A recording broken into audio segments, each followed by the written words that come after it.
Today we're going to get an introduction in building stronger arguments. One of the enduring ideas that will come out of AP seminar and then get reinforced in AP research is that we will be much better at recognizing strong arguments and evaluating weak arguments, and also learning how to construct much better arguments by taking a look through the revision process of what we originally constructed and then thinking through how can I improve this by selecting better evidence. So today we're going to take a look at building stronger arguments.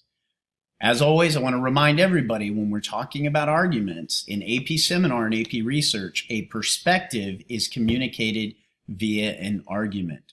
All of our rubrics talk about perspective, and it's very important that we continue to remember that for these two courses, perspective is communicated via an argument. Now, why do we need to identify them? As I said, throughout the year, we'll need to search for and evaluate strong arguments, which will help us construct our own arguments in the written assessments. As we move forward in this class, we're going to need to learn how to look at the work of other scholars and evaluate how well they build and support their arguments with credible and relevant evidence and reasoning. So let's evaluate strong arguments versus weak arguments. What are the key differences? Well, let's start over here on the left with the strong arguments. I want to put all our emphasis on strong arguments. And what do they have in common? Strong arguments are focused on a single topic. They stick to the issue at hand and don't allow themselves to get distracted or off on side issues. Strong arguments are built on logical claims. They connect to the argument in a way that makes sense. Strong arguments provide relevant evidence to support the claim. So the evidence that's being provided has to be logically connected to a claim that's logically connected to a single topic. Strong arguments provide logical reasoning to explain the connection between the evidence and the claims. If the reasoning doesn't match up with the evidence or it's off topic, then it's not a very strong argument. And strong arguments usually address the existence of counterclaims, or at least acknowledge that there are other perspectives on an issue. Weak arguments. Weak arguments are usually built on opinions which may be related to the topic. Weak arguments are usually not supported by relevant facts or evidence. That's not to say they don't have facts or evidence. It's just that the facts or evidence may not actually be relevant to the topic at hand.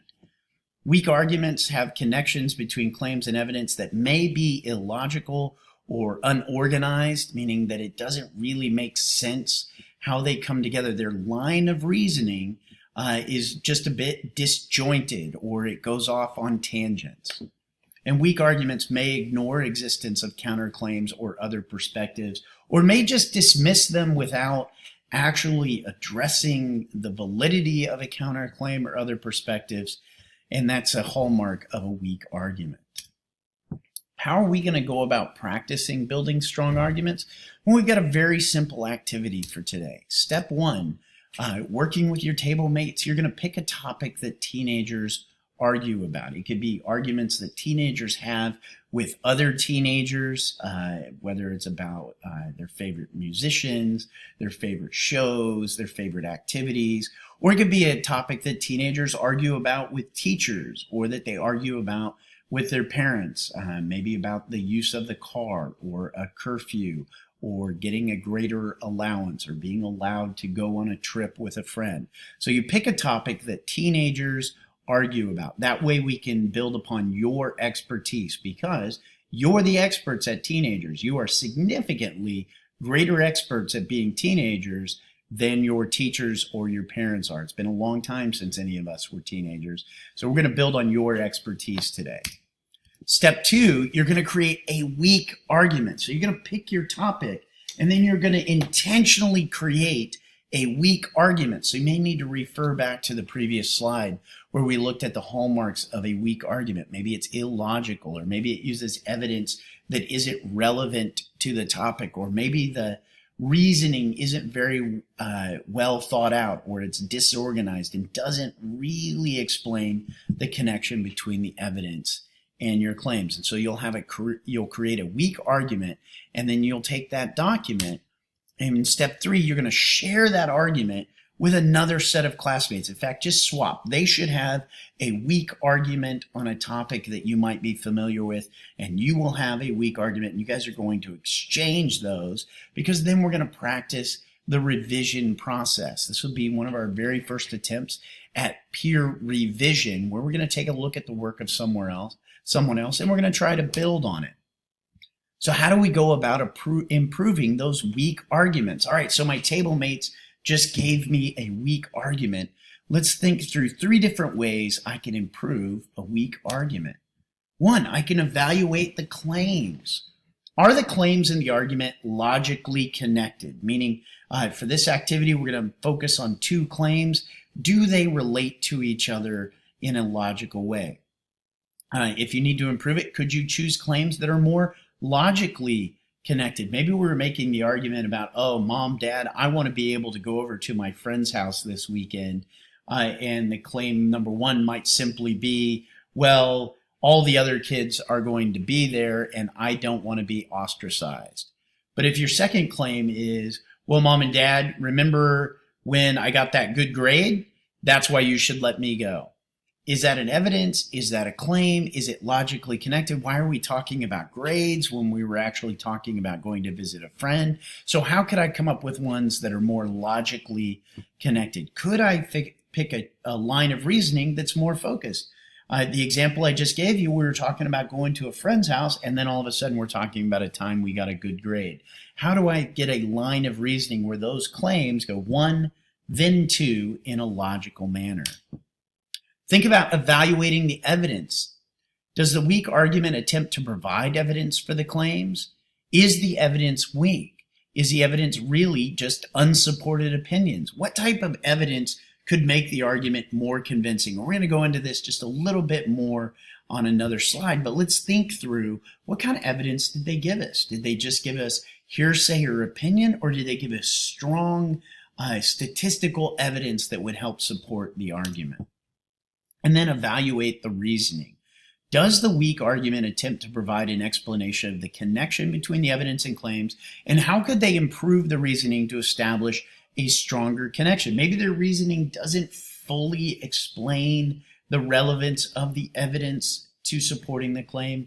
Maybe their reasoning is just very limited. Is it simply a statement, or is it a well thought out collection of thoughts? As I mentioned, we're going to talk about not all evidence being equal. What kind of evidence could I add to the weak argument? Well, at first, when I'm evaluating, I want to look at the types of evidence they gave me to see whether or not it's weak or not, and then I want to build on it. So let's take a look at this chart, which helps us create a hierarchy of evidence.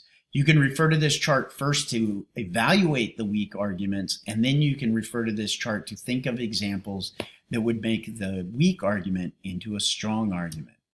Let's take a look at personal opinion or experience. This is probably the least effective form of evidence that I could use in building an argument.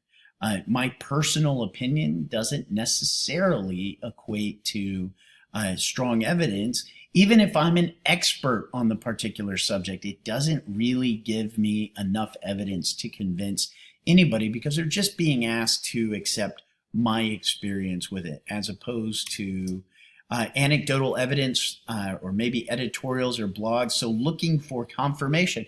Maybe the anecdote or the editorial or blog supports what a personal opinion was or what my personal experience was, but that still gives us a little bit stronger evidence, and it's a little bit more effective because we at least have corroboration. So maybe there's a personal opinion involved, but then it's supported with anecdotal evidence, or I read this in this editorial, or I saw this on a blog. But as you can see, the orange and the red are not particularly effective. These would be the types of evidence that we would most closely associate with weak arguments.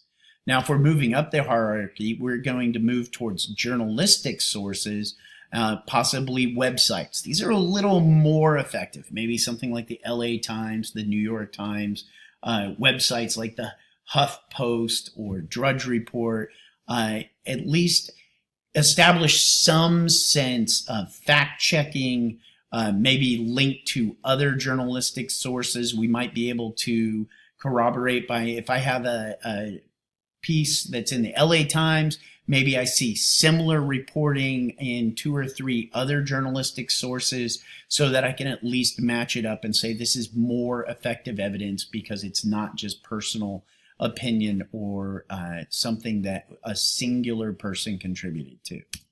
Going up just a little bit more though, and we want to definitely head towards the green end of the pyramid, we want to look at peer-reviewed academic scholarly sources. I also added in here that the ones that are built just on qualitative data are strongly effective, but they're not the most effective forms of evidence, but they're still very, very strong. Now, I can look for peer-reviewed academic scholarly sources using Google Scholar. I can use a database like the EBSCO database, which is available through the digital portfolio. Maybe we have access to JSTOR, or you have access through maybe a local university to larger databases. You can find peer-reviewed academic scholarly sources.